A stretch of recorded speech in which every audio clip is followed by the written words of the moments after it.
Is this on? Welcome, everybody. I'm Rob Penzer. I'm the Associate Director of the Helix Center, and thank you for being here today. I want to make a few announcements before I introduce our participants today. On Saturday, February 7th, the Sublime Experience will have Amir Axel, a mathematician and author of the celebrated Fermat's Last Theorem, Paul Fry, the William Lamson Professor of English at Yale, Alan Richardson, Professor of English at Boston College, and Sandra Shapshay, Associate Professor of Philosophy at Indiana in Bloomington. Then on Saturday, February 21st, Particle Fever, The Quest. It will be both a morning and afternoon program. We'll be screening the film Particle Fever, Mark Levinson's award-winning 2013 documentary, for which Helix Center Executive Committee member Carla Solomon was a producer.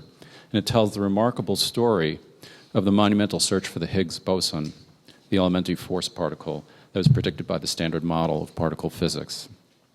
Following the morning screening in its entirety, we will have at least one roundtable. We're working on the possibility of two. But among the participants, producers Carla Solomon and Andrea Miller will be joined by Alberto Manguel, Canada's most distinguished man of letters, Lisa Randall, Harvard theoretical particle physicist and cosmologist, and Gene Strauss, the acclaimed biographer of Morgan and others, director of the New York Public Library's Cullman Center for Scholars and Writers. Then on Saturday, March 7th, we have Apprehending Consciousness. Among the participants are David Chalmers, professor of philosophy and co-director of the Center for Mind, Brain, and Consciousness at NYU, and Pete Hutt, professor of astrophysics and head of the program for interdisciplinary studies at the Institute for Advanced Study. And then Saturday, March 14th, we'll have a program on curiosity at which Alberto Manguel will again distinguish our roundtable. So watch for further announcements about those. Now on to today's program. One of our participants is coming from upstate and had to dig out of the snowfall, so he'll be joining us shortly, we understand. But as I say your name, if you can raise your hand so the audience members recognize you. Nacho Arimany is a master ethnic percussionist, multi-instrumentalist and composer, currently based in New York City. His music career began at age 6 as a classical piano student and singer with the Spanish National Choir and Orchestra, and he now works as a producer, performer, therapeutic musician, and educator. Beyond his early classical training, Nacho has studied traditional rhythms from around the world, specializing in North African and flamenco rhythms. He has a degree in pedagogy and philosophy from the Universidad Complutense de Madrid. He has taught classes at many conservatories and universities and is a faculty member at the New York Open Center's Sound and Music Institute. He's developed drumming programs for incarcerated women and juveniles, rhythm and tempo-based groups for children with pervasive developmental disorders, as well as adapted live percussive sound for clinical use in pediatric therapeutics. His innovative technique of elemental sounds and rhythms is based on natural patterns of growth that promote brain function and body alignment. His critically acclaimed first album, Silence Light, in 2007, with the Nacho Arimany World Flamenco Sextet, was counted one of the 10 top jazz albums of the year by All About Jazz. He's performed and recorded with Lionel Luke, if I'm saying his name correctly, Liz Wright, and Angelique Kidjo, among others. He has composed, produced, and performed the 2014 In Time, a 9-CD rhythm-based music listening therapeutic method to improve brain function in collaboration with Sheila Allen and Advanced Brain Technologies. Edgar Choueiri is professor of applied physics at the Mechanical and Aerospace Engineering Department of Princeton University and associated faculty in the Department of Astrophysical Sciences, program in plasma physics. He's also director of Princeton University's Engineering Physics program and chief scientist at the university's Electric Propulsion and Plasma Dynamics Lab for Advanced Spacecraft Propulsion. He's the president of the Electric Rocket Propulsion Society and also director of Princeton's 3D Audio and Applied Acoustics Lab. The profile of Edgar by Adam Gopnik appeared in the January 28, 2013 New Yorker, Music to Your Ears, The Quest for 3D Recording and Other Mysteries of Sound, in which he was described as, quote, a distinctly modern type engineer aesthete, unquote. Vijay Iyer, a Grammy-nominated composer, pianist, was described by Pitchfork as, quote, one of the most interesting and vital young pianists in jazz today, by the Los Angeles Weekly as a boundless and deeply important young star, and by Minnesota Public Radio as an American treasure. He was recently named Downbeat Magazine's 2014 Pianist of the Year, a 2013 MacArthur Fellow, and a 2012 Doris Duke Performing Artist. The New York Times observes there's probably no frame wide enough to encompass the creative output of the pianist Vijay Iyer. He has released 20 recordings, most recently for the ECM label. These latest include Mutations, featuring his compositions for piano, string quartet, and electronics. Radhe Radhe, am I saying that correctly?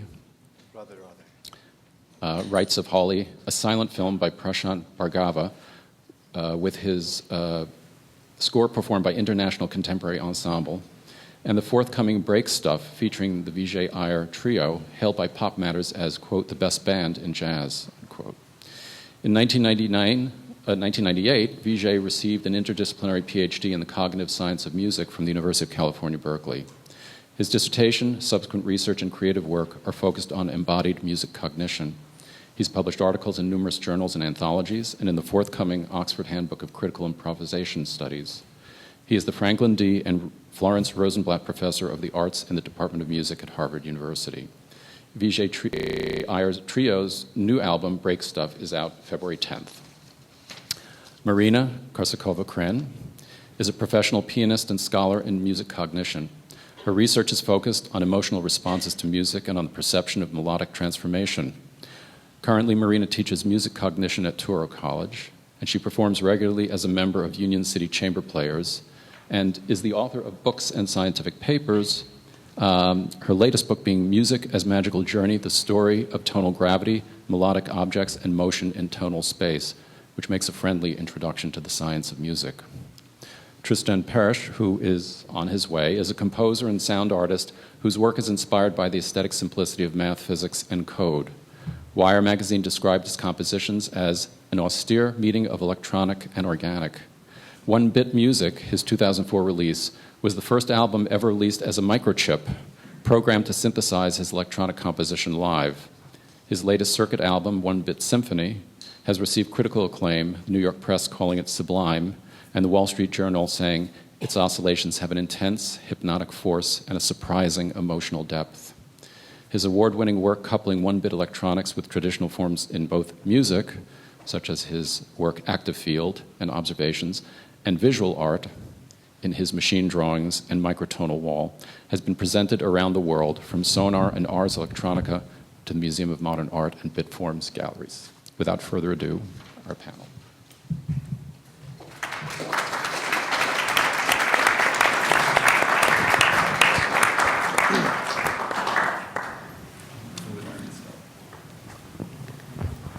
Well, I'll ask what sounds like a stupid question, but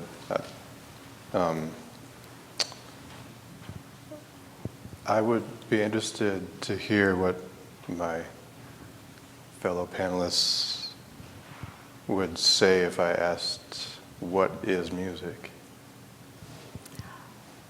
Because I don't really know if there is a stable definition of it. There is no. This is the most amazing art. And for me, and I'm a professional musician and scholar in music cognition, music is a sorcery. It's a magical thing. We can learn about the foundations of music, about the elements of music, the sources of music, but why music affects us so deeply, and what ways music is able to deliver not just emotions. And they're not basic emotions, they're complex emotions, and even general ideas. This is still, it's a magic. And the most amazing thing about music is its accessibility. Everybody understands what music is, and music is able to reach everybody. It's a truly universal language that has no barriers. It affects everybody. People with no music education, people with no musical training, people of different cultures are able to understand the heart of music even when they listen to exotic music. And my own research shows that people with no musical training not only know and feel with great precision the most important elements of music, but they also are able to recognize musical styles, some esoteric knowledge from musicologists. If I was asked to give a definition, what is music? Kind of very dry definition, I would say music is a distribution of perceived tonal tension along the arrow of time. Artful distribution. You said perceived tonal tension. Yes. Because perceived tonal tension, it's the main morphological principle of music, and it's so primitive that it's exactly this primitive nature of music communication that makes music available for everybody. And we feel tonal tension on the level of muscle responses. They're visceral responses, they're subconscious, they're intuitive responses.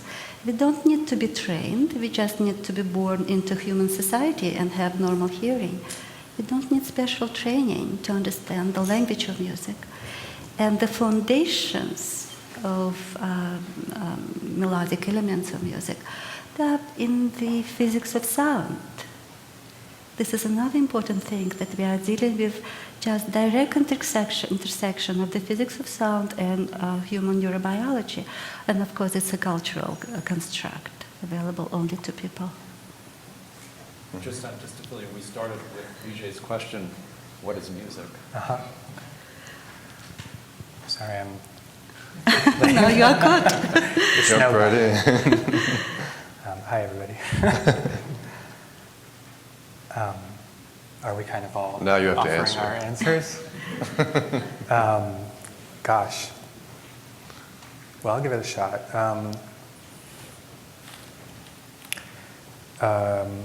I mean, I guess if we take for granted the perception of pitch, then we're talking about higher level things, like the organization of sound over time and rhythm, and these things that probably we all respond to in a variety of different ways. I think that our perception of music comes from a lot of different interacting things. Some are social, some are physical, some are more cognitive, I'm sure, and some are just purely aesthetic, whatever. Maybe that's what I took from the last part of what you're talking about, but I might be misinterpreting it. But one of the ways that at least I interact with music a lot, and where the music that I write comes from, is finding this intersection between simple patterns, things that we can understand on a very basic cognitive level,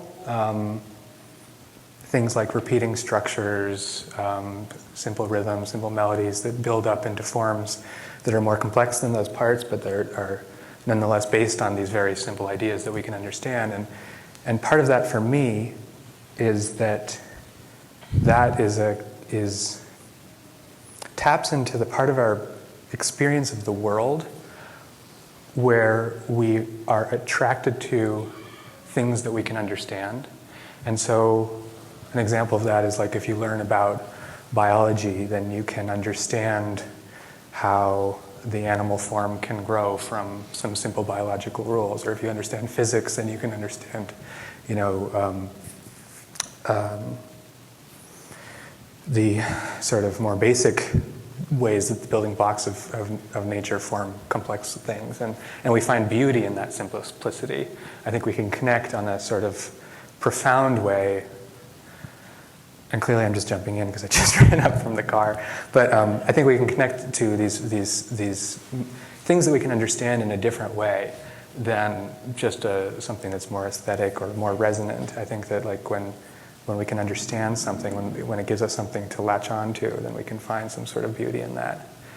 And that is true in a lot of different art forms and how we see nature, but also true in the perception of music, I would think.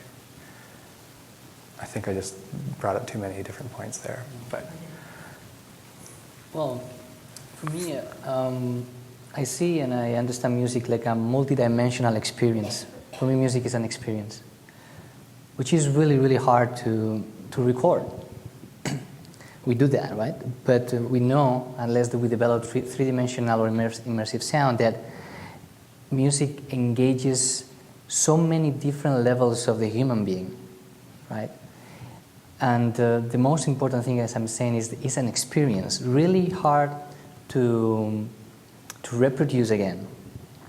Engage in different parts of the brain, different parts of the body with resonance, the brain with entrainment. Just these two simple basic principles of music, right? Resonance, like vibration, that is really engaging the body in every cell of the body, and entrainment, engaging the brain, right? So these two elements for me are the most important thing if we talk about more like principles of sound, resonance and entrainment. But for me, above all, music is a tool for transformation.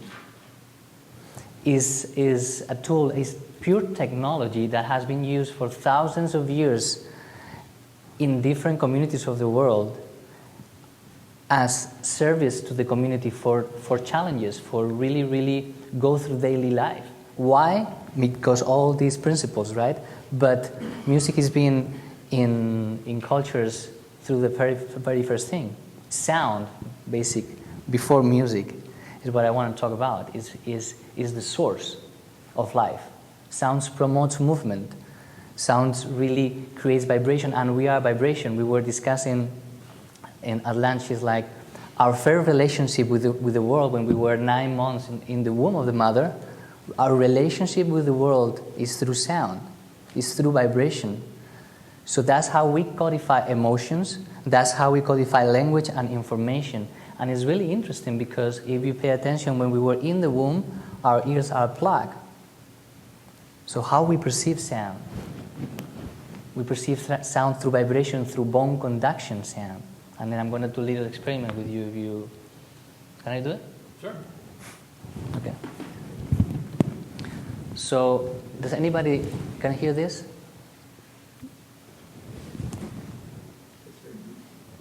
Can you listen? Can I do something with you? Do you mind if I put this on your head?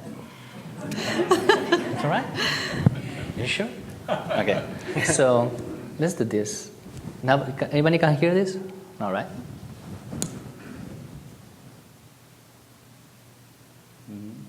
Can you give us the tone?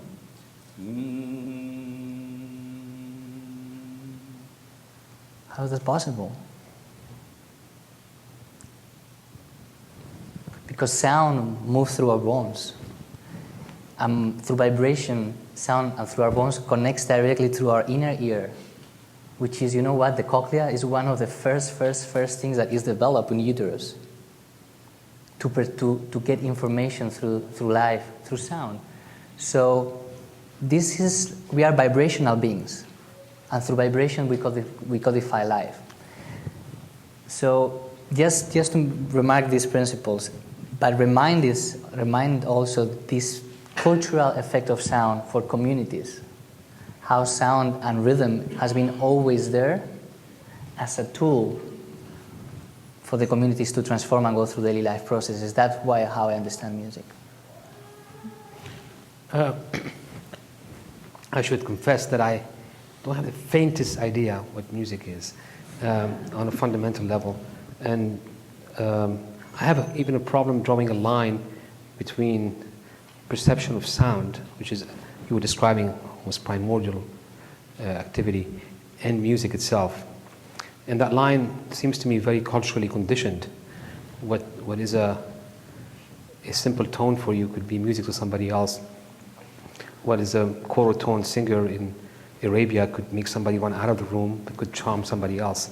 So these are all, I find the line shifts so much that from a scientific level, I can give a definition which is almost banal, that music is sound that gives someone pleasure to some extent, or moves you.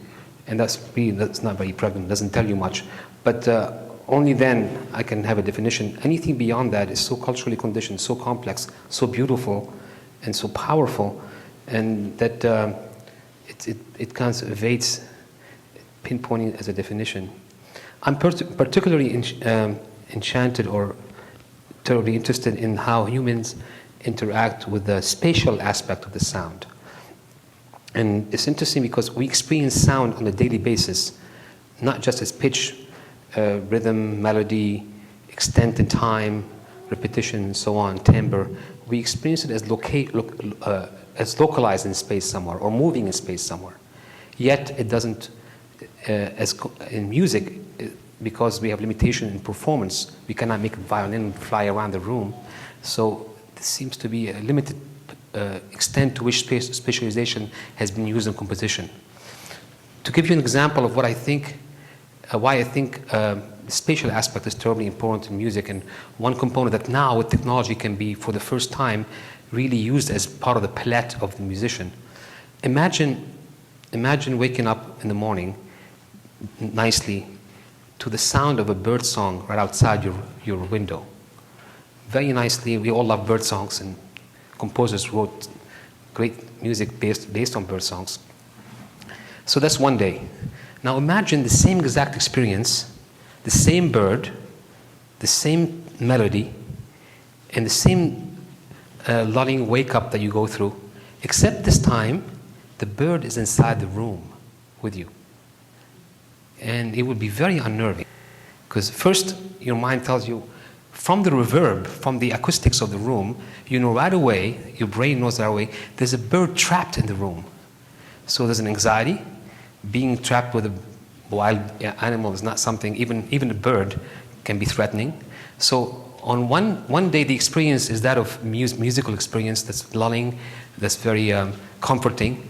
On the next day, with the bird trapped in the room, the spatial aspect of the sound, which is the only thing that has changed, can be terrifying, can create anxiety. You have a bird trapped in your room. So I'm very interested in how the spatial aspect of the sound can tremendously color your connection or your experience of the musicality of the sound. And I'm very interested. I'm not a musician. I'm a scientist. I study the interaction of humans with how humans perceive sound, especially how humans perceive the localization of sound. And I'm very interested, from sitting among musicians, to hear how, if I give you today a technique where you can project sound anywhere in space and play it back for your listeners anywhere in space, which we can do almost right now for the first time using advanced computers and technologies, how would you use it as a musician? So that's the next question I want to put around the table. As musicians, how would you use such a palette, such a tool? Imagine the entire space is now your canvas, so you're not limited to just pitch, rhythm, melody, and so on. But now you can say, I want a violin to come from infinity, come whisper in my ear, fly off, and then I want somebody to whisper in my other ear a song, as opposed to sing always from a speaker in front of you.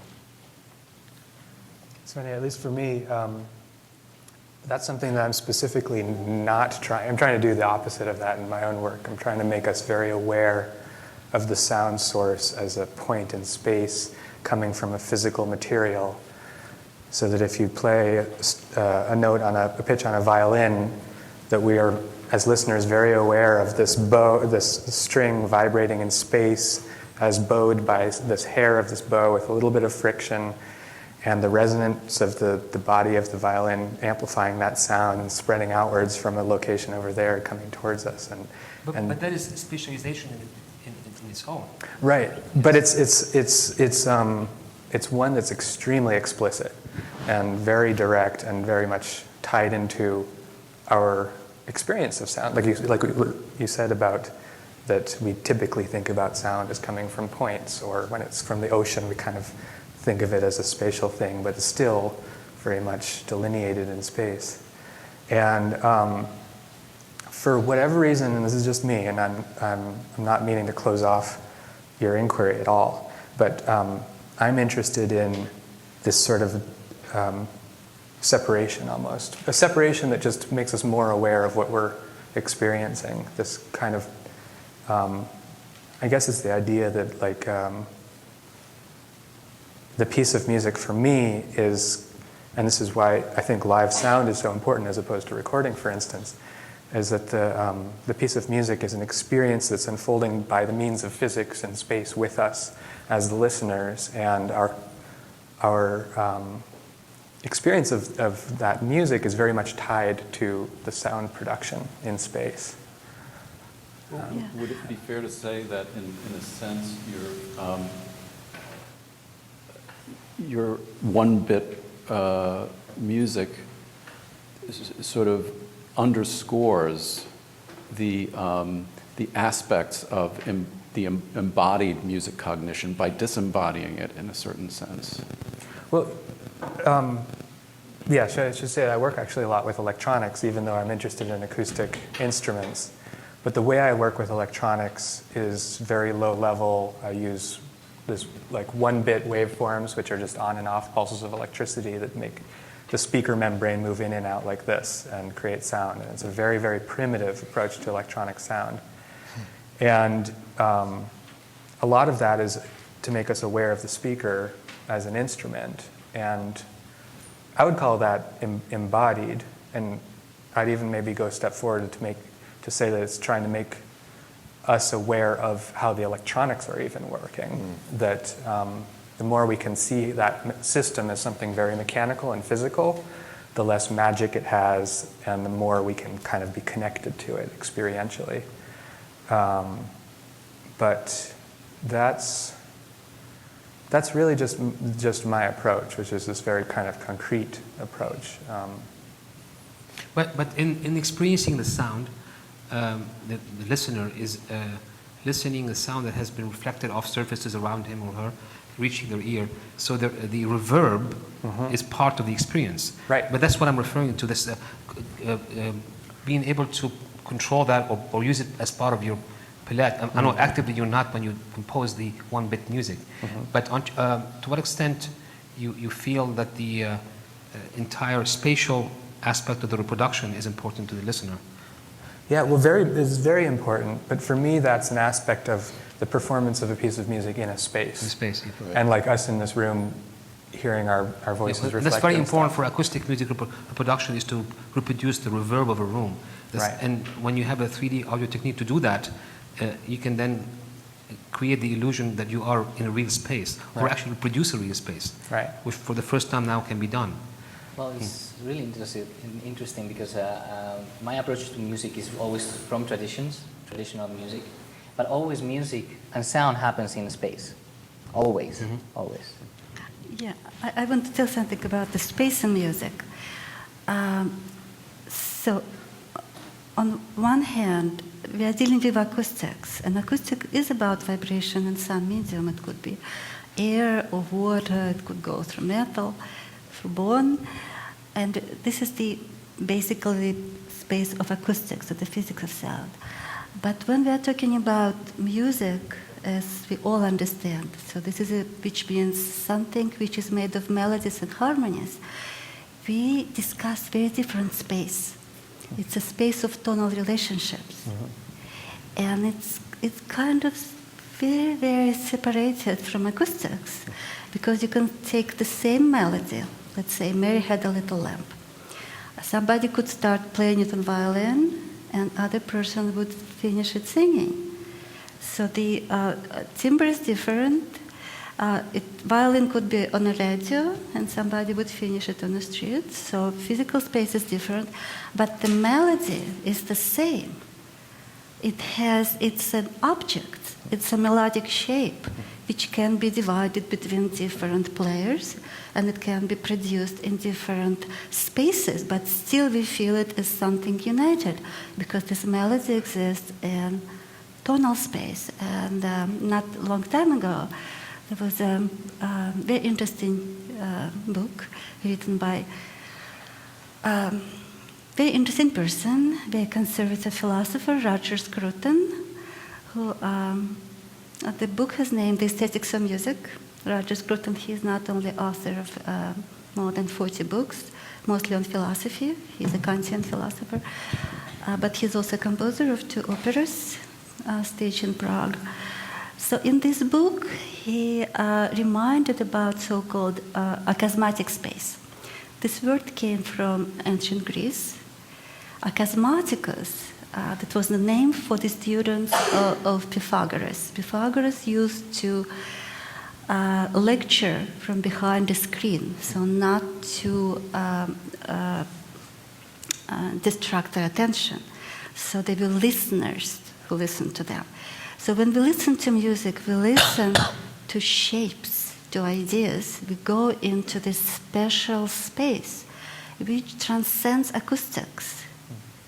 It's not just sound production. It's not just sound events. Those sound events, they came together into melodies and harmonic sequences thanks to special forces of tonal attraction.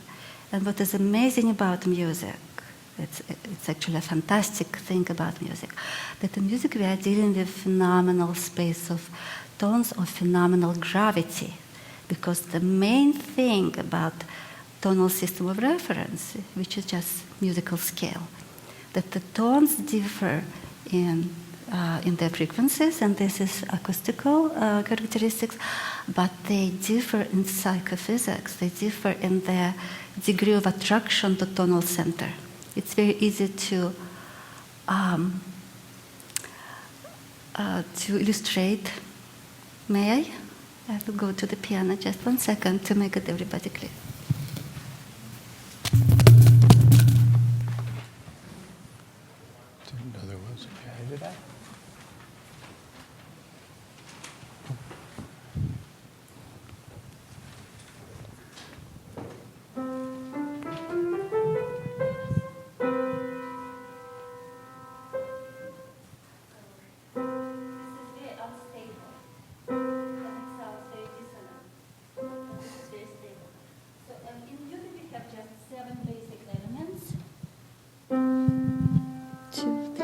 Five, six, seven, eight, just 7 basic elements. All the incredible wealth of music that we know today is made just of 7 basic elements, and they are repeated again and again because space of music is organized cyclically.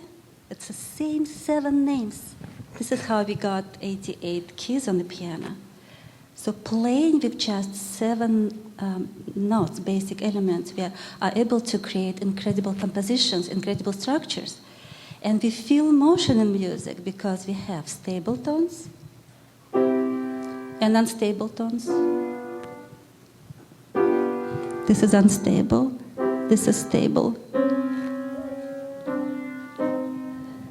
So all we have in music, it's a playing with tonal attraction. We are within the field of tonal gravity. It's gravitational forces. And this is so simple to perceive that music is available for everybody. Already, newborn have different pattern of brain activation for dissonant and consonant. Already 2 months old recognized that this is pleasant to the ear and this is not. We are born with musical expertise. Vijay. And when we listen to music, it's tonal space. I guess I find this particular construction to be pretty specific to Western culture, and even the the idea that music comes from only the interaction of tones and tension and release in that particular way is very much a product of Western culture and Western thought. And I think you would probably agree, and perhaps you would too, that there are a lot of other ways of putting music together, and also a lot of ways of experiencing music. I think what you're calling dissonant, it was to Haydn, it was less dissonant to Mozart, and even less dissonant to Brahms, and certainly not really dissonant at all to someone like Schoenberg.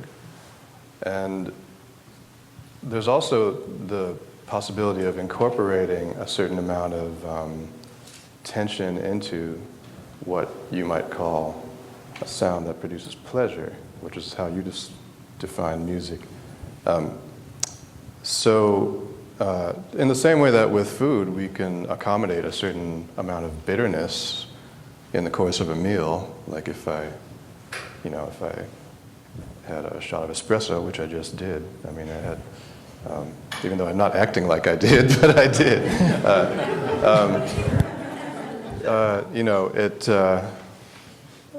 That can be pleasurable too. This thing that we might perceive as tense is actually useful at moments. And I think also stability is relative. I mean, if you listen to blues, it has dominant chords as stable entities, And if you listen to someone like Thelonious Monk, he will incorporate roughness, like the auditory experience of tones rubbing against each other, as part of the aesthetic, and that can be, we can tolerate a certain amount of roughness and in fact even enjoy it in the course of musical experience. I guess I've been, I still am thinking back to my opening question because I've been trying to see if there's a way that we're all talking about the same thing, and I'm not actually sure that we are yet. It's not. We don't even have to exactly, but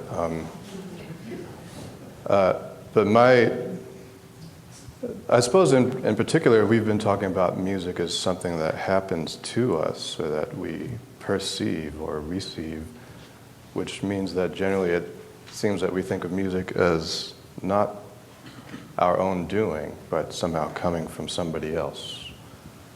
And so I guess I just think back to, a friend of mine, Gary Tomlinson, he's a professor at Yale, and he has a book about to come out, I think it comes out in a week or so, called Musicking: The First Million Years.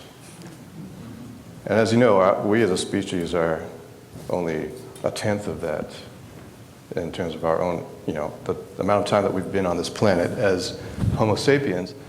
So what could he possibly be talking about? These are the kinds of questions that I'm interested in, because if we're going to start making assertions about the cognitive universals of music, like that everybody in the world hears something as dissonant or something like that, we have to make sure that we're really talking about everybody in the world. And for me, it makes more sense to start from the opposite end, which is what must it have been like to be not yet human, for example, but find yourself walking, early hominids.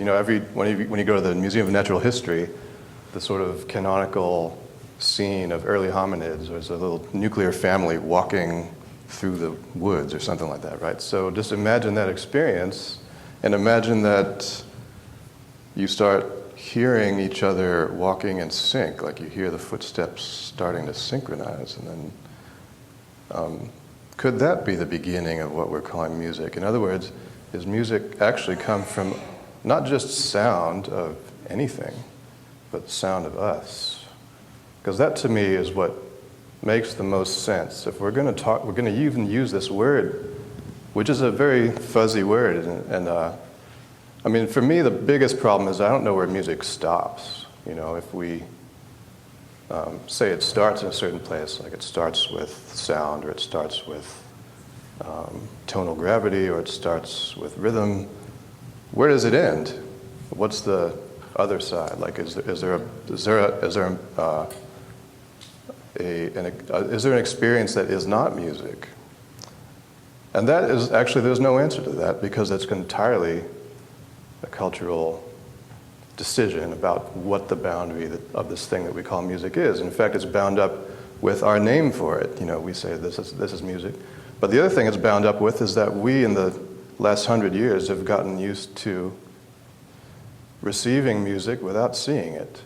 So basically, we have it in our midst, like in everyday life, the equivalent of acousmatic music, which is what we call recorded music, and That's only been around for 100 years, and if you think about music in the last million years, or the last even 100,000 years that humans have been here, 100 years doesn't have any significance, evolutionarily speaking. So we evolved to something that we were before we had recorded music, which was to hear each other making sound, right? Not just to hear sound in general, but to hear each other. That's what we're really good at doing. I mean, we've evolved to be really good at hearing each other. We can hear footsteps. If I hear footsteps, I can tell if it's a man or a woman most of the time. I mean, that's statistically true that most of the time you can tell. And in fact, that's so true that when people audition for the symphony, they also audition behind a curtain. And not only that, but they put a carpet down so that they can't hear your footsteps, because it was found that people who, decide who's the best in these auditions were somehow being implicitly sexist. So they actually conceal gender in order to get the best players. So that's how good we are at hearing each other, that we can hear properties of somebody's body just by hearing them walking, for example. And we're also really good at hearing our environments. My graduate advisor had a moment in the early 70s where he got to hang out with Stevie Wonder. And at the time, Stevie Wonder was making Innervisions or Talking Book or one of those albums. And so my friend got to go with Stevie Wonder to the head of what was at the time Columbia Records, which was at the top of the Sony building, and they rode an elevator up to the top floor, and you exit the elevator into this pyramid-shaped atrium. So Stevie Wonder comes out of the elevator and he says, "You just stood there for a second." He said, "There's something up this room. It's like the walls are triangular," or something like that. So that's how good we are at hearing space, hearing the space around us. But that's partly because we've evolved to perceive each other. I want to touch on many things I feel strongly about and mostly agree very much with what you said.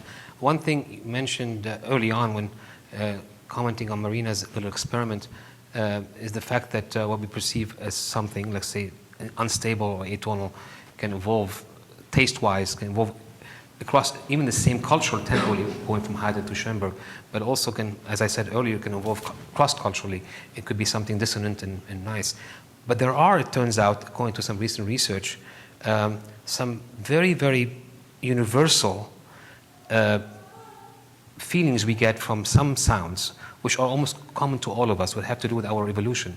For example, it's been shown quite recently with research on how we interact with reverberation, late reflections, that if I give you headphones, or if I can simulate 3D sound from speakers and simulate the sound of very early reflections. In other words, I make it click and make it sound as if it's coming to you very early from the reflections come to your ear very early. You will be very anxious. All of us will be very anxious. Almost 100% of subjects feel anxiety of some sort, because that simulates the sound of what happens if you're trapped in a corner.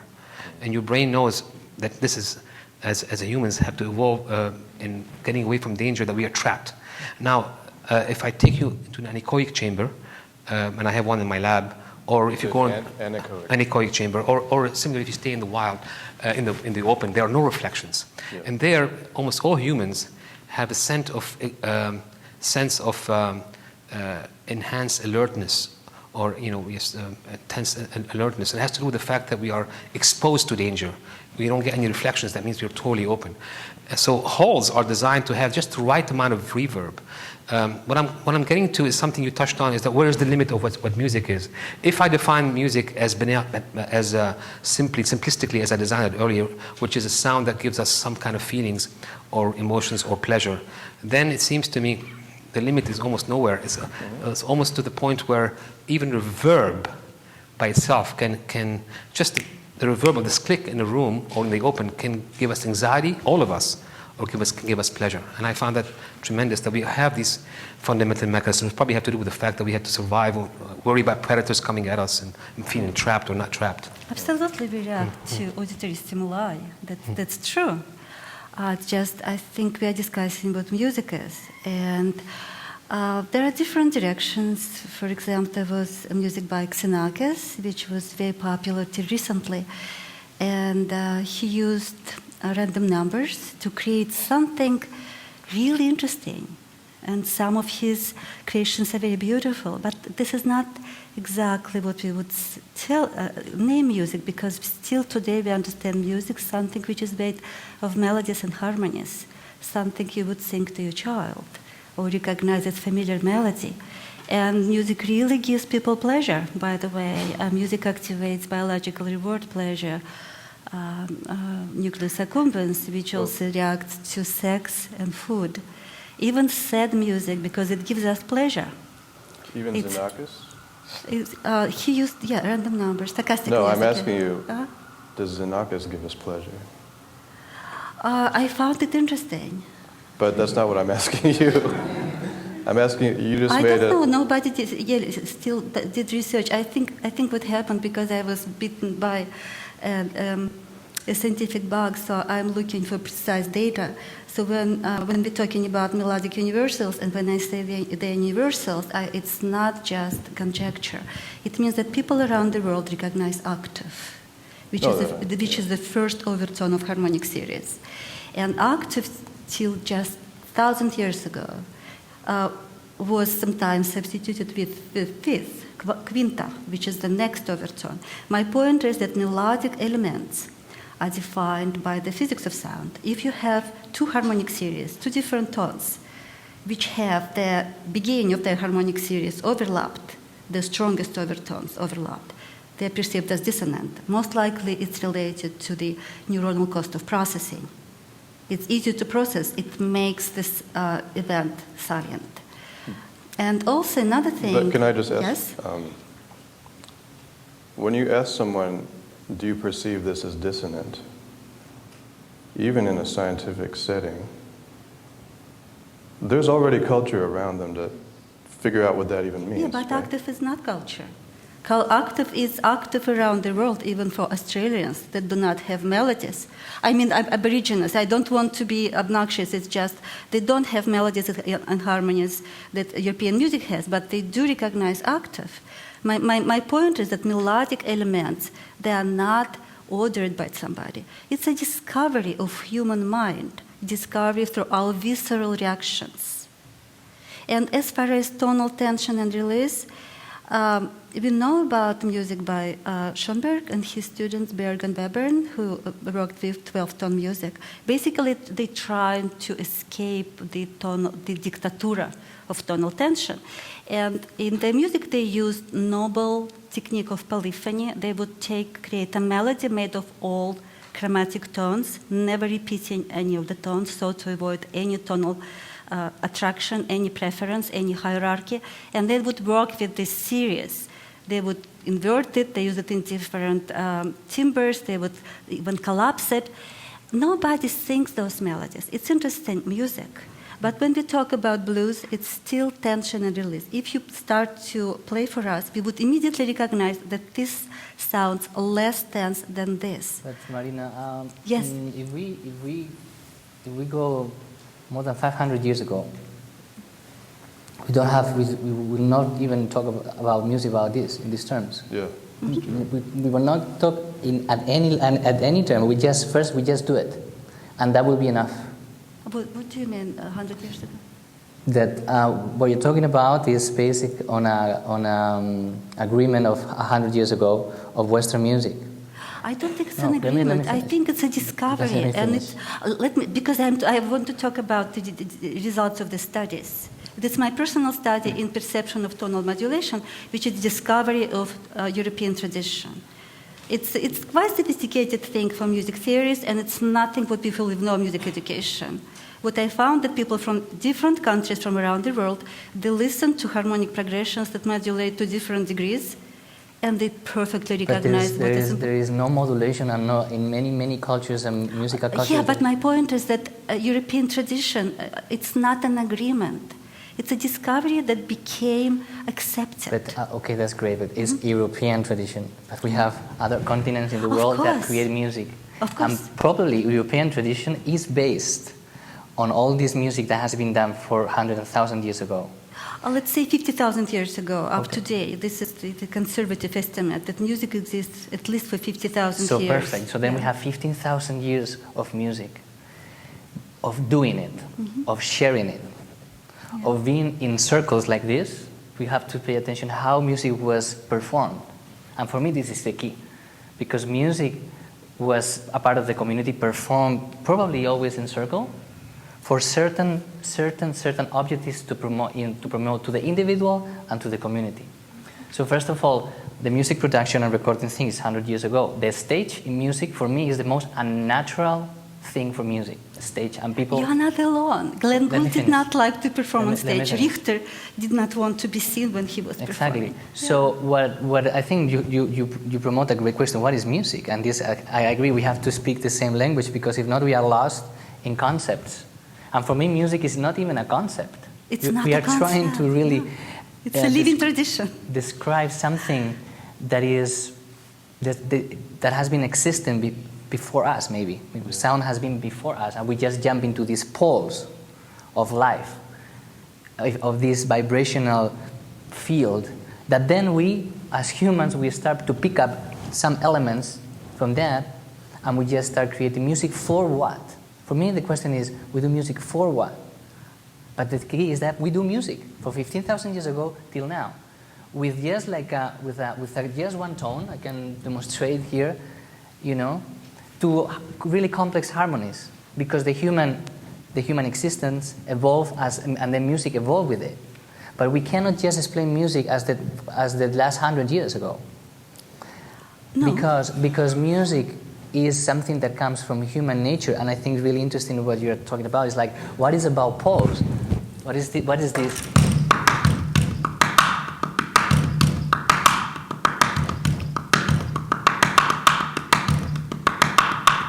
There is no harmony here. There is no tonal progression.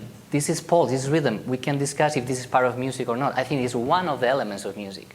But what is true is that in many traditions ago, this is a gourd. They were doing music with elements. With each community, what do we have? We have a stone. We start creating poles. For what? Because maybe we have a pulse, we can be together in a space, and that will promote something in us. Maybe a sense of security, maybe to dance, because if we attend, each tradition has rhythm. For what is the rhythm? I wonder if, to almost go back to actually what you were talking about in terms of our pace, our walking, our steps and stuff. I thought it was so interesting because it's something that I've thought about before in terms of mathematics, actually, is that our experience in the world, like as human beings, is based, how can I say this? Like walking is very intrinsic to us. It's ordering time into these discrete steps, whether they're even or uneven or whatever. There's sort of step 0, step 1, something might be like 10 steps away. And we also have our breathing. That's this discrete, like unit-based activity, which is very different, for instance, than when you have like a bird soaring through the sky from one tree to the next, which is not subdivided in the same way we just subdivide our entire experience of the world, which to me connects to rhythm. But then I was also thinking about how maybe we can connect rhythm and pitch in terms of just multiplications of some event. Like if a fundamental tone is a certain frequency, how we find multiples of that, the overtone series or mathematical ratios of that to be pleasing or displeasing, etc. Like the simple ratios, more pleasing, more stable, etc. That there's something true also about rhythm, that the rhythm you played, for instance, was very regular, that was based on some sort of unit, and that had these kind of meter, it fell into meter that changed, but was like still like this kind of like grouping into some number of elements or something. And I think that that in both of these worlds, like, I think that evolutionarily, clearly, it's tapping into things that we relate to, and I think a lot of it comes from our need to understand where sound comes from and to understand the voice of your family, which is based on pitch, and we need to know pitch. I'm sure there's so many evolutionary reasons for us being like attracted and to understanding certain sound. I don't remember where I was going with that. But that starts to finally get to the title of this conversation, right? The rhythm. Let's talk more about rhythm. I'd be very interested to know from both scientists and musicians about the mind in bodily action. I mean, because you're describing something about the movement of the body. There's the sensory elements that you're receiving, and what about those aspects of your experience of music? Well, I go back often to this quote by one of my favorite pianists. His name is Cecil Taylor. There was a film called Imagine the Sound that came out in the early 80s, and it opens with this line. It's an interview with Mr. Taylor. He says, "Well, to me, what music is everything that you do." So he grounds it in not everything you hear, but everything you do. So he grounds it in action. And of course, our actions are, you could say, constrained in the sense that there are only certain things that we can do with our bodies. Like there's only so fast you can walk. We don't walk at 10 hertz. We walk closer to 1 or 2 hertz, right? In terms of cycles per second, right? We don't breathe at 10 hertz. We breathe at 1 or less than 1, half a hertz or more like a tenth of a hertz if you're meditating. So these kind of create these natural constraints on action, which are temporal, and then grouping those actions, like you say, in ways that are either regular or not, but that we can synchronize. Because, I guess for me, if it's about everything that you do, who's the you, first of all? It's all of us, right? So it's everything that we do together as well, which means like our ability to synchronize our actions, which is so fundamental to music making and music listening, is that, the fact that we can actually generate a pulse and then have everybody clap that pulse together, for example, and then that we can sing in unison and these kinds of things. I saw this one paper, this scientific paper about, there's a lot of speculative origins about music, like why are we even able to do this? And one idea was that if I clap by myself, it's only as loud as I can clap. But if we're able to clap in unison, then it's suddenly twice as loud, which means it reaches twice the distance, which is 4 times the area, which is 4 times as many people. So suddenly it's this massive communicative leap because we can do things together. We can reach more people, and we can synchronize more. So that to me seems like it's so grounded in us doing things together that I don't see how we can talk about music without thinking about it in social terms. It's really interesting when we were talking about grouping the pulse, which for me is eternal. The pulse is always there. We just can open to listen to the pulse, but we are pulse. I mean, our heart is pulsating, but also there is something pulsating. Then how we organize the pulse is the key for starting to talk about, which are the cycles, because that pulse is eternal, kum, kum, kum. But then depending on how we organize that pulse into cycles, then we're going to be able to breathe and walk. And through the breath, then for me, melody start to happen. So for me, this is like the key of music, is like this pulse that is eternal, that is always accessible. And if it's steady, we can just create anything. But then that cycle that we decide is going to generate the breath. And from the breath, the melody. And that's it. So then when we all stomp together, you want to do, guys, like a little experiment, maybe doing something. So let's do this. Right? So this is just like an eternal like pause that is always right there, right? So now he said, if we just start, for example, like doing.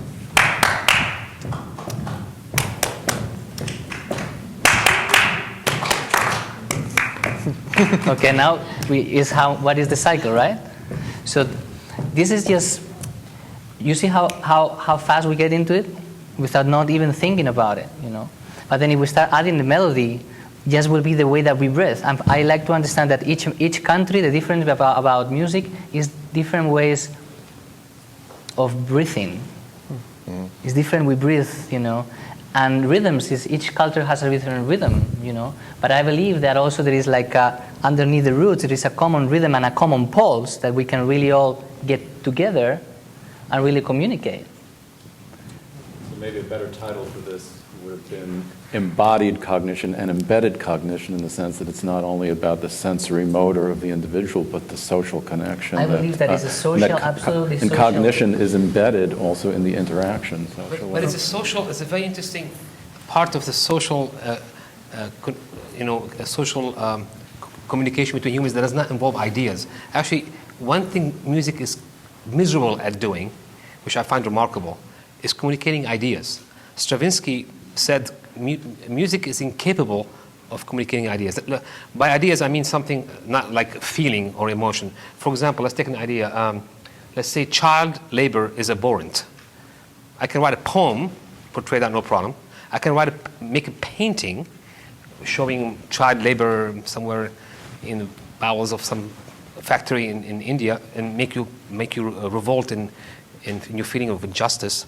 I can make a movie, but try to make a symphony that portrays the sentence, child labor is abhorrent.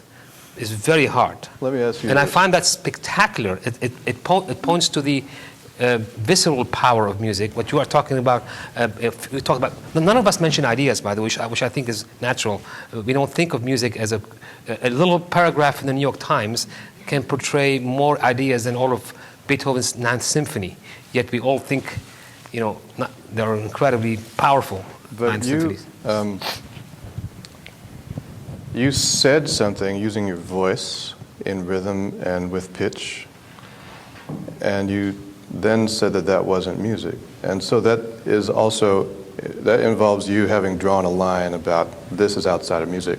Me saying something is not music. So you're saying that speech is not music, and that to me is not so clear a distinction. You're making a distinction about sonorous human action. I'm using my early, very simplistic definition of music as sounds which interact with us. Of course, once you put speech in the middle, then that line. This is why I started saying I really have no clue what music is from the beginning, and I divested myself from any really good knowledge of the whole business, especially in front of musicians. But I once you start putting speech and tonality, of course I'm using these. But I'm talking. Can you imagine just using pure sounds? How you can probably portray ideas, especially if there's a cultural context. But it's not the most efficient way of all forms, I think. Well, that's what I'm. Good middle ground is Morse code, which is like using rhythm specifically to encode information. And I mean, I think on a working level, I do agree that I don't want to get too caught up in this part of the conversation, but I do think that there is sort of like the absolute truth of what is music, and I cannot argue with the entirely open-endedness of that. But I do think that culturally, in 2015 or whatever, on the Upper East Side, yeah, we can probably there's a consensus about what music is, and written, spoken word does not necessarily fall into that. Which basically, or at the very least, we can talk about music that includes language or something that specifically has identifiable meaning, and music that doesn't. Maybe we could at least not say that that's the only kind of music. And at least for me as a composer, I am really not interested in communicable narrative through text and language. I'm much more interested in the abstract forms and stuff.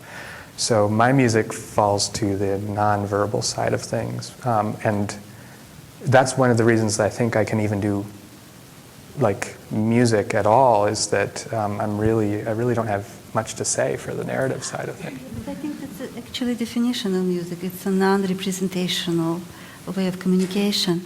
This is why we even cannot compare it with Morse, because Morse still gives you letters. In music, we have no recognizable images. We have no words to translate. We have nothing tangible. We just have a flow of sounds organized in tonal relationships. Or it's a rhythm. Because in music, like in conventional music, we are talking about two dimensions, most important dimensions. It's time dimension, arrow of time. It's a rhythm, meter and rhythm, and tonal relationships. And music can be without tonal relationships. And it could be very effective, as Nacho demonstrates. You can use different rhythms to influence people in different psychological state and produce different results. And it's really spectacular.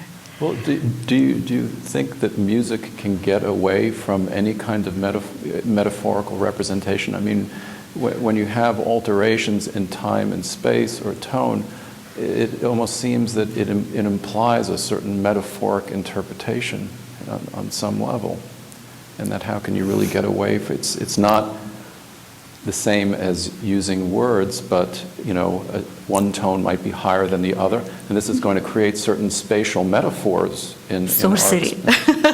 Well, but it also maps onto something of, again, getting back to embodied cognition. It maps back onto bodily experience and experiences in time and space. Yeah, basically, but this is what I tried to find in my studies when I measured people's responses to different tonal tension, to different tonal distances.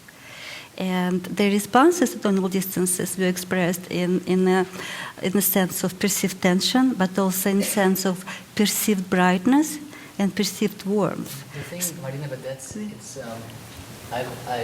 I did not finish yet.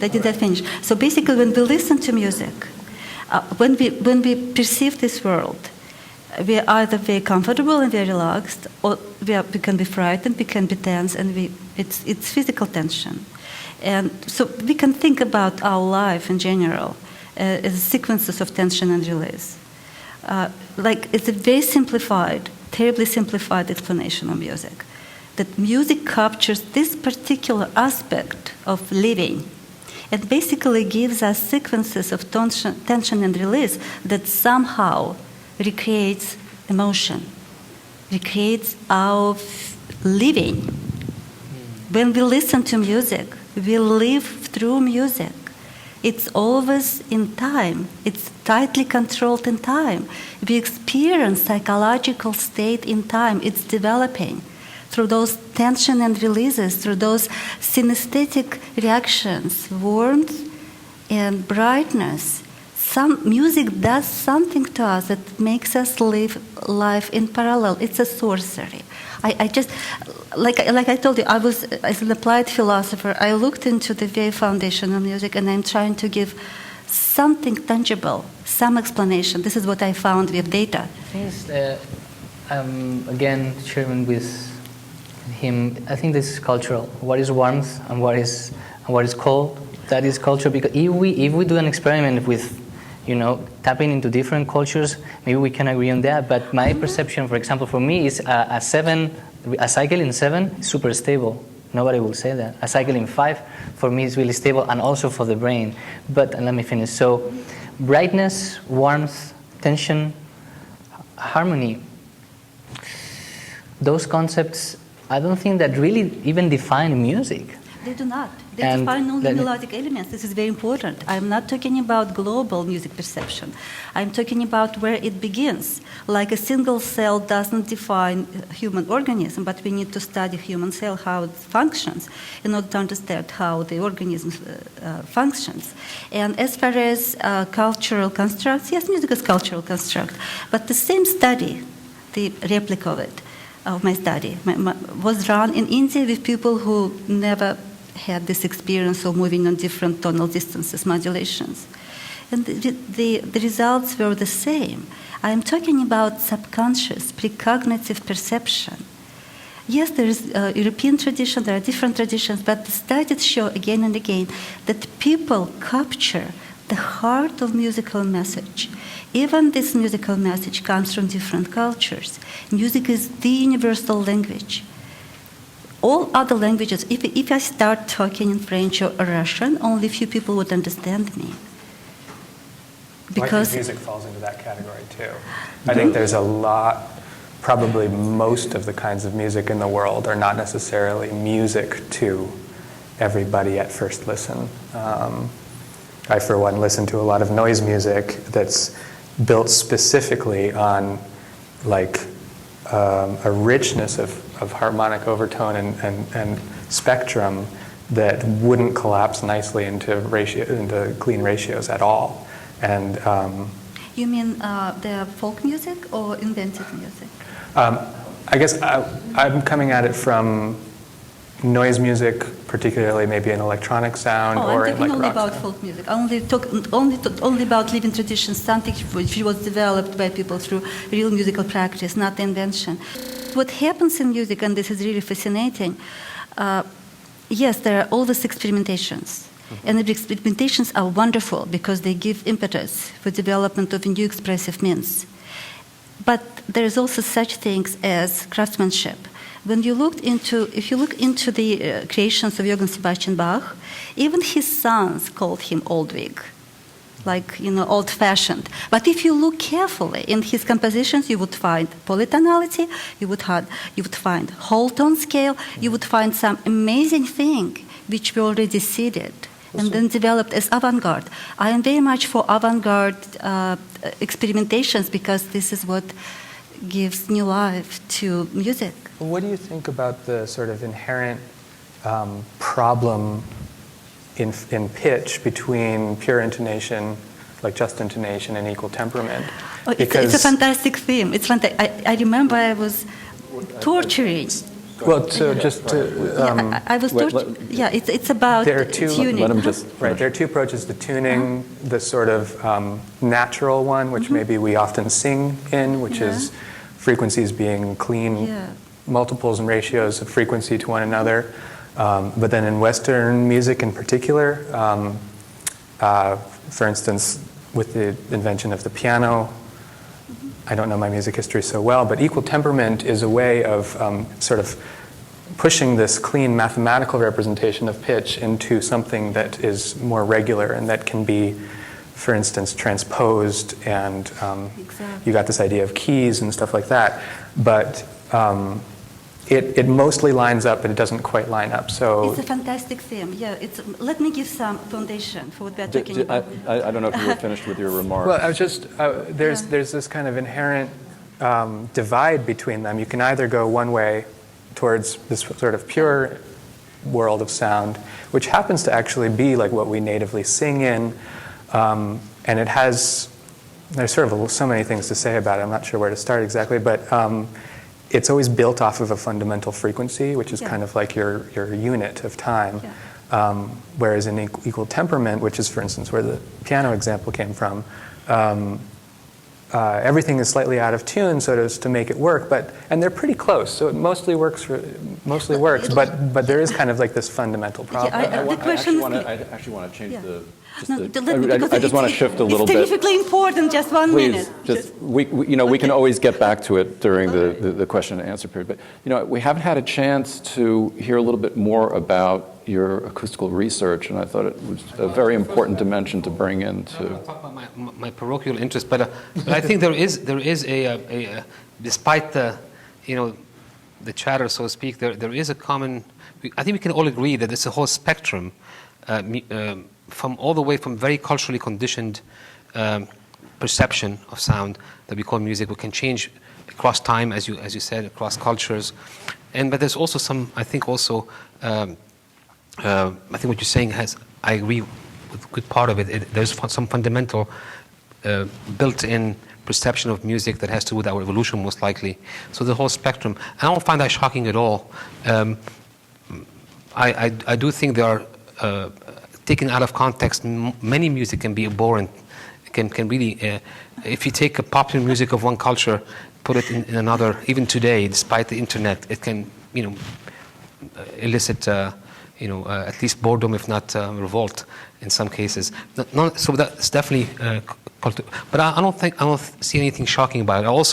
I added the fact that it's not particularly good at communicating ideas. That doesn't mean it cannot communicate ideas. Stravinsky went to extremes that it can't, it's incapable. But I don't think it's the best way, if you want to write an op-ed, to write it in a sonata form. It's better to write, So I think we all covering different same ground at the end. But I'd like to ask another question that maybe change the perception of the discussion a little bit. In your own realm as musicians, what do you find lacking in terms of tools, so to speak? Not tools I'm talking about, but what is it that you would like to be able to do that you can't do now? I mean, is there anything you reach? I mean, of course, you're all accomplished musicians, and I've actually this morning I sat in bed and listened to all of you, and it was remarkable, the variety and tremendous spectrum. But as musicians, do you feel that there is an exploratory part of what you do aside from performance, that you're reaching for something that hasn't been done or you want to do, and if it is so, what is it?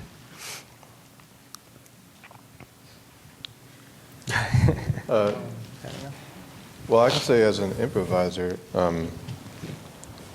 that we're always, kind of make it our business to reach for the unknown. I mean, that's like the name of the game. You get, or in other words,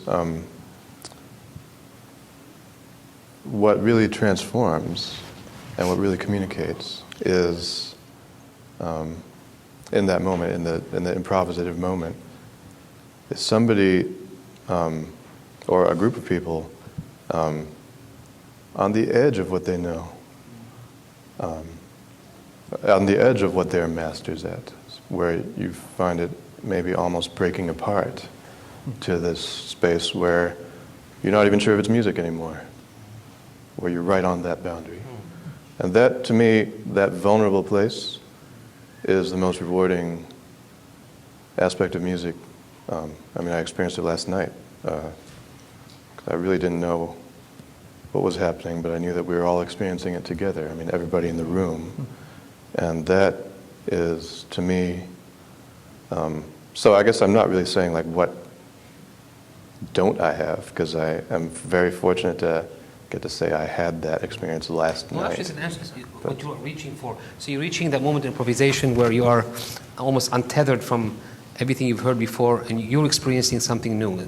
Well, yeah. For me, it's terrifying to be a pianist like you. I mean, for me, if I was a pianist like you, sitting on the piano, I'm thinking of Thelonious Monk. I'm thinking of every great jazz pianist before me, and I'll be terrified that where am I going to go from there? Except every good musician's performs without this fear, and you said you do so by pushing yourself to an edge, and I'm trying to get a feeling to what that edge is about.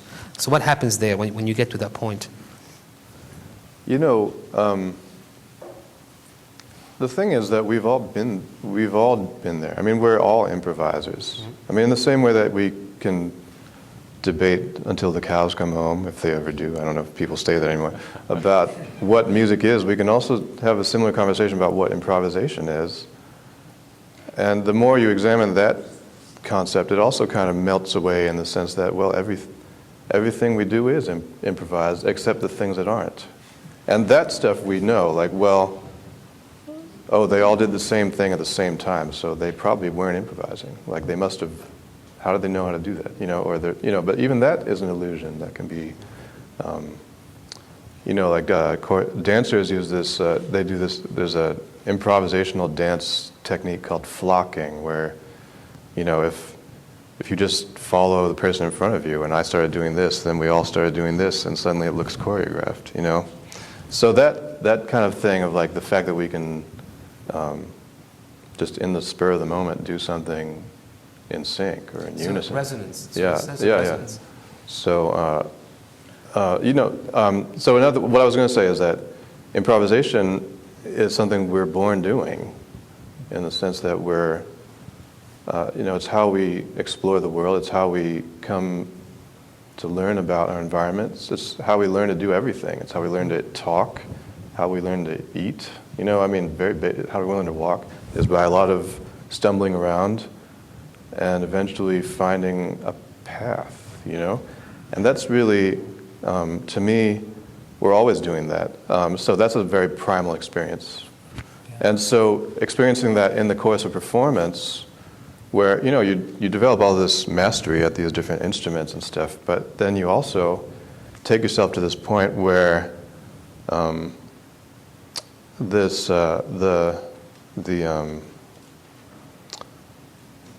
sort of ideas side, or the kind of intellectual side, or the deliberate side of you, like the stuff that the part of you that plans what to do next and when to do it and how to do it, that seems to become relaxed. It's almost like being drunk, actually, when you basically make a lot of bad decisions. But it's sort of like having no. Charles Lim, you guys may know about his work. He did fMRIs of people improvising, which is a very strange thing. I mean, they were lying down on their backs with a keyboard strapped to them. And he had the one control condition where they played a memorized piece, and another condition, the test trial where they were asked to improvise on a blues or something like that on a keyboard. So then he found that certain cognitive functions are relaxed, like the self-guiding kind of the self-consciousness is basically relaxed, and then you find yourself just acting. So when there's a sort of unity of thought and action, I guess that's sort of the thing that to me is kind of like, I guess it's also been described as a flow state and that kind of thing. I wonder if that pursuit of that moment in improvisation, that sort of threshold, to me I see that as the pursuit of the live experience, like the total liveness, like being in the moment where the future is in the future and the past is in the past, and you're sort of like right there between them. And I 100% agree with you in the improvisational context, but I think that actually is part of all of our experience. Even if we're playing a piece of music that we've rehearsed 1,000 times, like there's still no certainty that the next moment will be what was planned or will be something different. Mm-hmm. And that is a fundamental difference between the live experience and the recorded experience. And going to back to the word body in the title, I think that the sort of live experience is the presence of our body in this space, you know, listening to someone play music and not necessarily knowing what's next, which is so fundamentally different than listening to a recording. And it's true, your CD player might die the next moment, or, you know, things might interrupt the listening experience, but the expectation, the sort of like state of listening to a recording is one of listening to something that's already been like set in a recorded form, in like a archived form, and that doesn't afford this uncertainty. Right. But still, it can give pleasure. Of course. Yes. Sure. I mean, I recently found on YouTube a little solo of Johnny Hodges playing "All of Me," and I played it 25 times in a row. And then I found somebody crazier than I am on YouTube who actually reproduced the solo on guitar, note per note. Glissando per glissando is exactly the same. So even something... I think I know her. You know, is it he or she? It's a he, I think. Okay. Jacob Turver is the name of the guitarist. But the point is, even something as ossified or as frozen as a recording done in 1954 in Switzerland, which was the case, can be an incredible source of pleasure. Yeah. But I'm curious to ask you this question at the other end of improvisation, which is when something is super scripted, even to the point of taking the human out. Now, John Cage tried exactly to do that. He took the I Ching and tried to take the human completely out, and even the duration of the notes, the pitch of the notes, everything was prescribed by dice. And he obtained a composition. Of course, when you play it, you have all these uncertainties that you're talking about. But how can you then explain, which is the opposite end of the spectrum from your improvisation? For me, that's really interesting. How do you explain the musicality of such a thing? as a musician? Because there is an intention. Before doing it, there is an intention of why I'm doing this, and what is my internal setting. And that's going to affect completely the music, but most of all the tone and the resonance of what I'm doing. So sometimes you can have the tone, and we have the same tone on the same solo, but what is going to make that experience being different for you that are listening and for me that I'm playing that, the intention of the player. That's going to shift everything. So it doesn't matter if it's improvisation or if it's like abstract music. What is, for me, sound is a container, or music is a container, a vehicle. So you put your intention there, and then sounds travel, and it's going to hit you. And what is going to hit you is not even the sound, it's going to hit you the intention, which is information. So maybe that's the language you were referring before. Well, information, not ideas. I mean, information. Exactly, ideas or emotions, you know? Yeah, I mean, you know, a lot of contemporary composition in the I guess people who call them, I mean, I'm also a composer, so I'll put myself in this category. But people who call themselves composers, you know, they're in the business of scripting actions for musicians, for performers to then perform and become the sort of vessel for the composer's intention or will or something like that. But what I find is, so a friend of mine, Steve Schick, the first time I met him was about 20 years ago. He was performing this piece called Bone Alphabet. Do you know this piece by Vinko Globokar? It's like what you were talking about, but it's worse in the sense that it's extremely intricate polyrhythms, you know, 7 over 11 over 13, stuff like that. Every bar is different. He said he had to learn one measure a day for about 5 weeks. That was all he did, was put himself through this thing. And it was like, in the end, though, when I saw him perform it, it wasn't about the composer. It was actually about him. It's sort of like you're saying, in the sense that he so fully embodied this piece to the point that he owned it. I mean, it was his. And the way he described it was that when he is really popping, when it's really popping, like when it's really together, there's this flow that he described as like yoga, which is, and what yoga means is, I mean, the word literally means yoke, as in the sense of tie together, and it means tying together the mind and the body. That's basically what the meaning of that is. So basically what he meant is that he feels connected, you know. This is really, about the body, this is really interesting because, and about the title of the discussion about embodied cognition. So what I want what is lacking, or what I want, is to be united with yoga. That's the meaning of yoga, to be united in body and mind. I mean, my experience as a performer is like how I can achieve my best performance and also in sync and jump into the unknown with certainty that I'm going to be safe is relying on the body. It's really getting out of my mind of what should be played now, what is the next bar, how this should sound. It's like my intention is to jump with you and meet you there, and I don't know what is going to happen. But you know what happened when the performers, even in a composition, we create from that place, the audience jump with you because they really experience that there is a jump in ahead, jumping into the unknown. And when that synchronicity happens with the members of the ensemble, is this amazing like feeling of unison and unity with something else that aligns your body and your mind and aligns the body and the mind of all the performance. And what happened next for me is the important thing. Because what I want to achieve is, after that moment, is silence. So what I want to promote, with the music, is silence. Because silence is a stillness.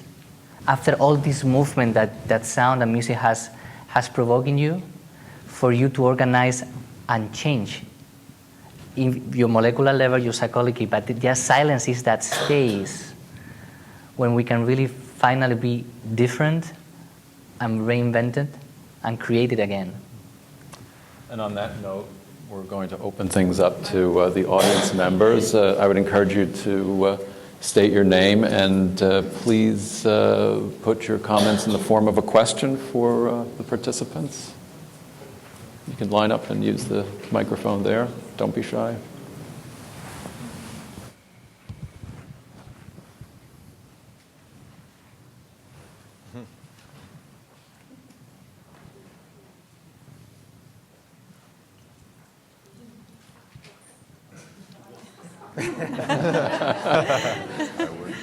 Thank you. Is this on? Yes. Thank you so much for your comments and all of this. I'd just like to, I've been tangling with these same questions for a lifetime, and it finally occurred to me reading here and there that music fundamentally, is emotion experienced and expressed in a different way, a safe way. And when you hear that, I'm just wondering how you respond. And people like Alice Miller, the drama The Gifted Child for Your Own Good, she said, emotion attaches meaning to experience. You can't take anything you've learned, studied, or read. It will not make sense unless you attach an emotion to it. And so music on two levels, I'd just like to say real fast, Orpheus, when he played his lute 2,500 years ago, Prometheus stopped having his liver torn out, Tantalus got out of the river and stopped with the low-hanging fruit, and Sisyphus sat on his stone, and all the spirits in Hades just stopped their torment and torture. And it also occurred to me hearing it, how many thousands of young people have died hearing the drum and the trumpets in military expressions for thousands of years. So this whole thing about emotion being expressed safely through music, but very little understanding. And in India, they say resonance produces light. We live in an I would just love to hear any of your reactions to the connection between emotion, learning, and music. Thank you. There's a French economist named Jacques Attali. Did you ever read his book, Noise? It's from the 70s. It's called Noise, the Political Economy of Music. It's really a landmark book. And he talks about the history of Western music, but as an economist. So it's actually about more social questions, basically about why this sort of thing might have come about. And one thing he said was that in the beginning, at least, when society started to organize in ways that had music, that it represented it was a ritual of control to combat the prevailing sense of chaos in the world around us. The sense of complete unpredictability. Here's a way where we can control ourselves, control each other, and work together, do something that is organized. It may have been the first organized thing that humans ever did, And it's a way of staving off basically the fear of the unknown, the fear of death, the fear of, predators, or the fear of whatever might befall us in the next moment. So it becomes this ritual of safety, Yeah, I think especially the fear of unknown, because historically, music, we didn't touch on religion, but historically, until now, to a large extent, music was enshrined in religion. The secular aspect of music was until recently was a minority, so to speak, was a relative rarity. So the fear of the unknown, which is, to my opinion, as a non-religious person who respects religion, is central to religion. And I think in that same vein, I explain the centrality of music as an experience. It's a spiritual way of dealing with the unknown, and the best way to express religion, religious thought. One of the best, an essential way of expressing religious thought has been through music. Yeah, and emotional component of music. Both speech and music came from vocal production. When we talk, we always give emotional color. If we start talking without emotional input, the speech would become very boring, mechanistic. So at some point in human evolution, the first signaling system, the expression of pleasure, of pride, bifurcated on symbolic representation, language, and music. The melodic component of first signaling system became used for emotional expressiveness. In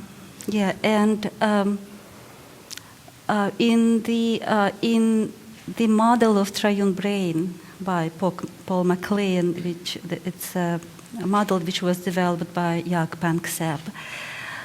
The first layer, it's our reflexive reactions to the world. The next layer, It's our emotional and understanding of our reactions to the world. And next level is thinking about thought. And it's clear today that there is no clinically healthy thinking without emotional impact. So this is what music carries on, it's emotional communication. And it does it in a very simple way, available for everybody, but still is able to deliver stunningly complex messages. I'm also saying it's the difference between life and death. There's always, if we see rituals around the world, there is always music. And why? Because music supports that processes. In funerals, for example, in India, in the nursing homes, during the process of dying, you want to be surprised because about culture, which kind of music they put for when people are dying. They are not using hard melodies. There are a lot of percussive sound, really intense. Do you maybe believe that? Because we will see that emotionally we want this kind of harp, angelic sounds. They use a lot of percussion, maybe because they believe that rhythm carries the soul and can go there, And also, being in Mexico also in some rituals and funerary rituals, when music is not just for the soul that is traveling, it's also for the family that is around to be able to handle pain.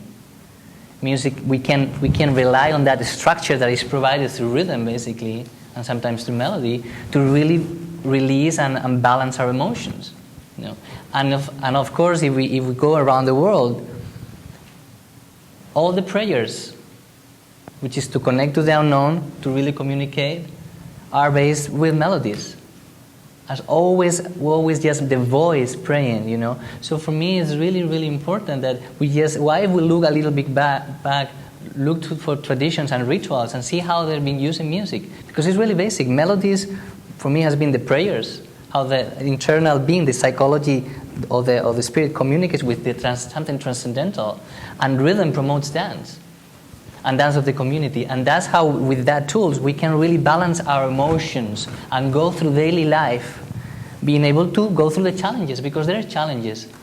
And now in our ages, for me, sometimes tension is really good, because tension matches the tension of the soul. So if I'm tense, I don't want to listen really light music. I love to listen a lot of jazz, and when I compose, a lot of tension, because that is going to match my emotion. And you know what music does? When you match that emotion without judgment, and you are with that, naturally, with that tension, what music does is going to come to a flow, to a new balance, which maybe is release. But sometimes balance is tension. Well, these ideas are also very consonant with the experience of the infant in the kind of call response with the mother's voice, that the mother's rhythmic touching and the intonations of the mother's voice also helps control, organize, and provide a sense of safety for the infant, to organize the infant's inchoate experiences. So it's all very, I think, resonant with the earliest experiences of the individual. Another question. I'm Christina Katapotis. I'm an English PhD student at CUNY, and thank you so much for this amazing talk. And in the interest of call and response, I'm really interested in music as a conversation. And when you had mentioned silence, I got really excited because I'm interested in this idea of regulation of breath and how in a conversation there's this desire or intention for a response. And this holding of breath to listen to the other side, and this difference between listening and hearing. And spirit and breath have an etymological history, and I was wondering if you could talk, since you were talking about time, how spirituality, transcendentalism, religion affects music. For example, the difference between someone who believes in an afterlife and someone who doesn't, whose time operates differently. If time is a construct and music is social or socially constituted, then how does our perception of time affect music? I mean, this is really interesting. It's like when we create a cycle, a measure, that is going to affect completely the breath. So that is going to completely affect you the experience of the music. So for example, if I have a pulse, I used to compose rhythm with my fingers. So it's really different. If I count in 5, 1, 2, 3, 4, 5, 1, 2, 3, 4, 5, 1, 2, 3, 4.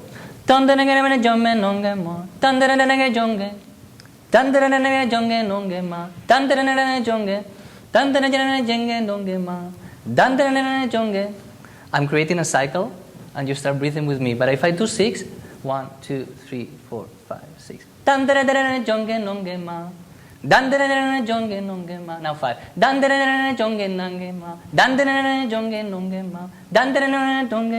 Now 6. You see that it's completely different, and everything relates in how which cycle I'm creating, and that is gonna completely guide you into a breath, and that breath into a melody, or a harmonic rhythm if you are creating chords. Does that make sense?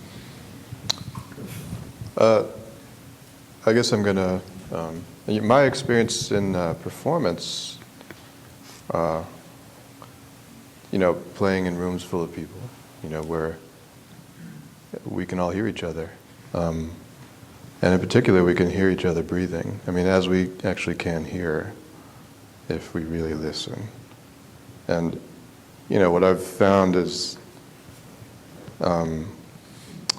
my best sense of whether, I make it as a performer my job to make sure I somehow reach everybody in the room. And if I don't do that, I can tell. Like I can tell when that's not happening, and I can hear it. And there are moments that I've experienced where you actually hear everybody breathe together, like really everybody takes a breath at the same moment, because music brought them to that. It's a magic moment. Because it's somehow it's helping us synchronize our internal actions to that point, So that to me is, when we talk about spirituality, it seems like we're starting from experiences like that, like this sort of sense of the self kind of expanding to encompass others, and suddenly we have this awareness of non-singularity. And that to me is, anyway, that's how I'll answer you.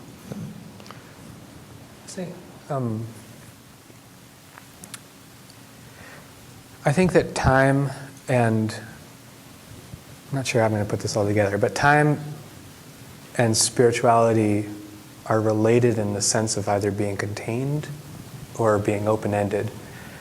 And that is maybe grounded in our experience or grounded outside of our experience. And I work a lot with electronics in my music.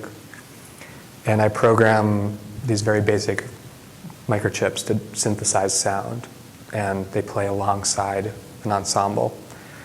And so there's a communication thing there. But in one piece of mine, I have the music eventually settle into a chord. And it's sort of a musical event. You get to this chord that's slower and slower. And then that chord is programmed to play forever. Of course, things like the battery run out, or maybe, it gets destroyed or something. So laws of entropy prevent it from playing forever. But nonetheless, the gesture is towards infinity. And that's, I think, more like a mathematical gesture. And I think I'm bringing in maybe too many ideas here, but computation is sort of this embodiment of mathematics. It's sort of like mathematics in the real world. And through computation, or even a simple instruction like play this note forever, you kind of gesture towards the infinite, whether or not you can actually attain it. And I think that gesture is a gesture towards something larger than us. In fact, it's a gesture towards something larger than the universe, probably. We don't know. And to me, that's maybe as close as it comes. Yeah, you're pointing out the metaphorical power of music, which I think we haven't touched on. You mentioned something about silence. In some music traditions, silence is very important. In some other, for example, in Arabic and traditional Arabic music, traditional Japanese music, silence can be integral part of a piece. While like in Gaelic music, if you listen to Scottish bagpipe, there's a drone going on all the time, never going to stop. They show you that there's a flow. Both operate metaphorical, I think, arrows, so to speak, that point to breath, maybe to salvation, to security, and they operate on maybe on a very mechanistic level, but we find them very aesthetically pleasing. If you listen to a drone going on, same thing with the continuo in Baroque music, it has a function of giving you sustenance, while a note that stops can give you, eerie feeling. If you go to Krakow, there is there's a bell tower, and every 1 hour there's a trumpet that plays, and it plays this haunting, beautiful trumpet theme, and suddenly it stops. Every hour of the day, forever. Since the guy who played it was one time during the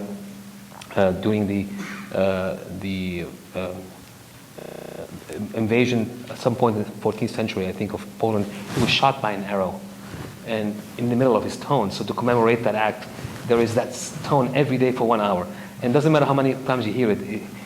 The sudden stop of that tone invokes, loss. So the metaphorical arrow towards loss that plays on a fundamental level, I think, is a very powerful part of music.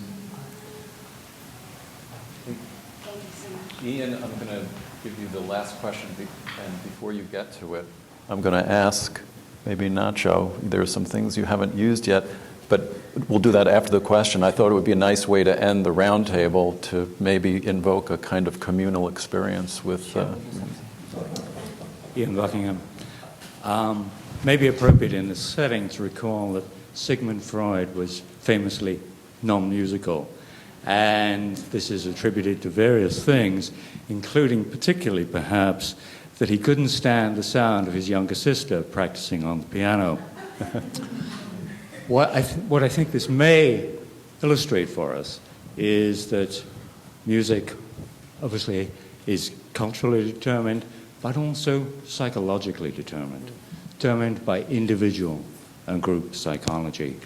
And I think perhaps it ties in with what a number of speakers have said, that crucial aspect of music is the conveying of meaning by sound. It has to do with meaning. So I'd be interested in the views of the panel on that.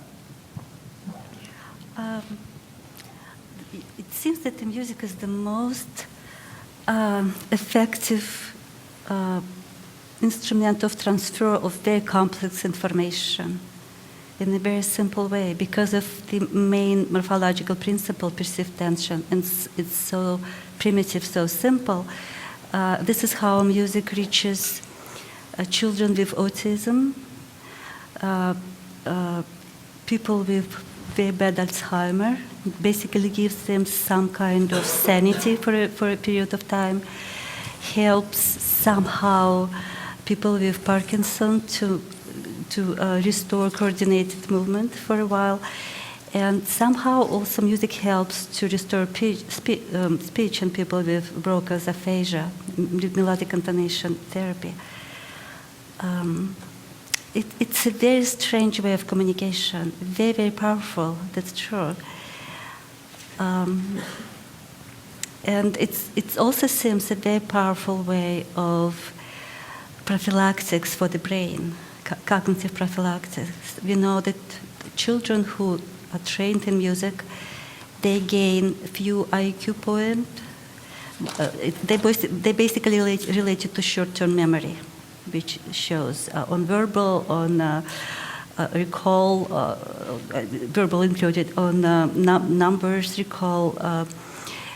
But now recent studies show that music training helps people in their 60s, 70s, even 80s. Even if people start musical training anew at the mature age, studying musical instruments gives them cognitive advantage, creates age compensatory mechanisms. And it happens most likely because of multisensory integration, when people look into notation and find right notes and listen and predict melodic future. It activates different parts of the brain, and this multisensory integration basically helps brain to stay in better cognitive health for a longer time.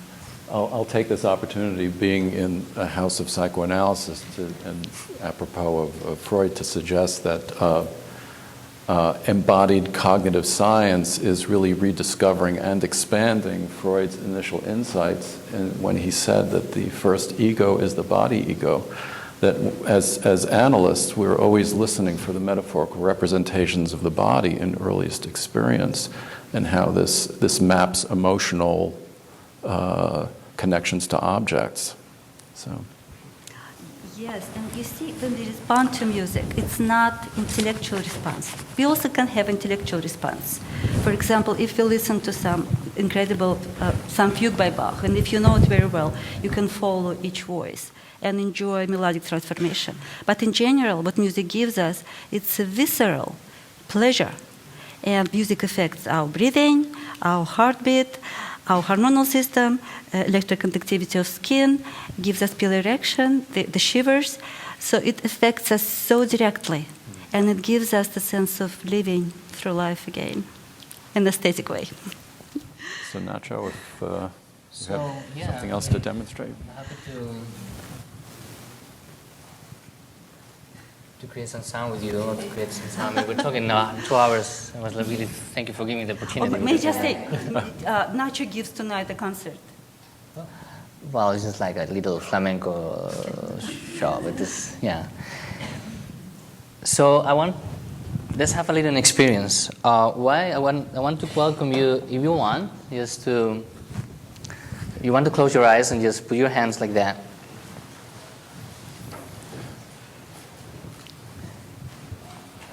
Exactly. And just try to perceive with your hands.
Yamangeo, Yamangeo, Yamangeo, Yamangeo.